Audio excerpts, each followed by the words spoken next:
اور وہ اس مال میں اپنے رب سے ڈرتا ہے کہ اس کو غلط جگہ خرچ نہیں کرنا، اور صلہ رحمی بھی کرتا ہے، رشتہ داروں کے حقوق کا خیال بھی رکھتا ہے، اس میں جو اللہ کا حق ہے اس کو بھی ادا کرتا ہے، صلہ رحمی بھی کرتا ہے، اللہ کا حق ادا بھی کرتا ہے، اور جو ہے وہ اللہ سے ڈرتا بھی ہے، مال کو غلط خرچ بھی نہیں کرتا۔ میرے حضور فرماتے ہیں کائنات میں سب سے افضل شخص دیکھنا ہے تو یہ شخص ہے، کائنات میں سب سے افضل شخص یہ ہے کہ جس کو مال بھی دیا گیا اور جس کو علم بھی دیا گیا، اور وہ گڑبڑ نہیں کرتا، وہ اللہ سے ڈرتا ہے، صلہ رحمی کرتا ہے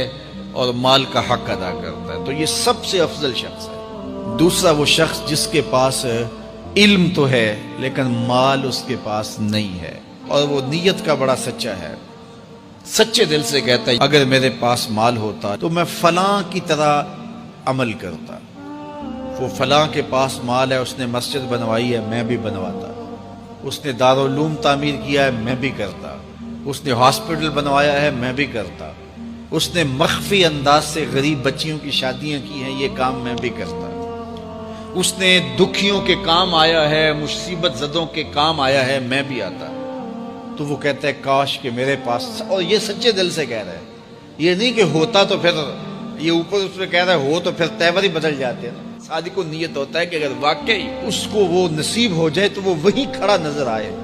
تو حضور فرماتے ہیں وہ ہو بھی سچی نیت والا، سچی نیت والا، اور وہ کہتا ہے اللہ مجھے اگر مال دے میں فلاں کی طرح عمل کروں گا۔ میرے رسول فرماتے ہیں قیامت کے دن جب نامہ اعمال تولا جائے گا دونوں کے عمل برابر ہوں گے،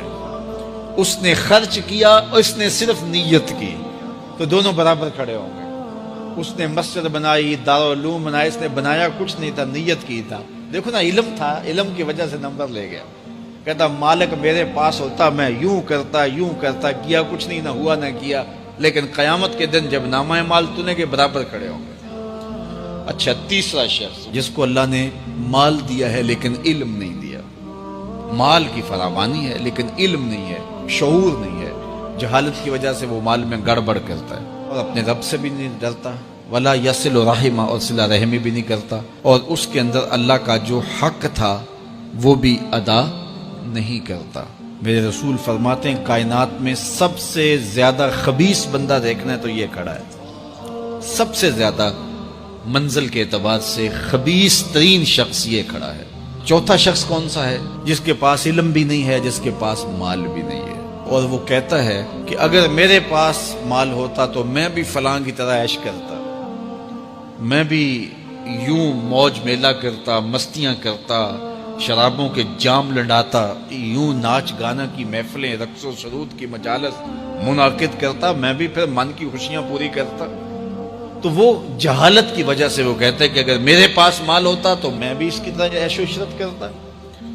اللہ اکبر۔ میرے رسول فرماتے ہیں کل قیامت کے دن جب نامہ اعمال تولے جائیں گے تو دونوں ایک ہی جگہ پہ کھڑے ہوں گے، اس نے کیا بھی کچھ نہیں لیکن اس کے ساتھ کھڑا ہوگا۔ اب ان چار لوگوں میں سے کسی ایک جگہ تو کھڑا ہونا ہے ہم نے، جس کو اللہ نے مال بھی دیا ہے، علم بھی دیا ہے، تو وہ کہاں کھڑا ہوتا ہے؟ اور جس کے پاس علم ہے مال نہیں، جس کے پاس مال ہے علم نہیں، جس کے پاس نہ علم ہے نہ مال ہے،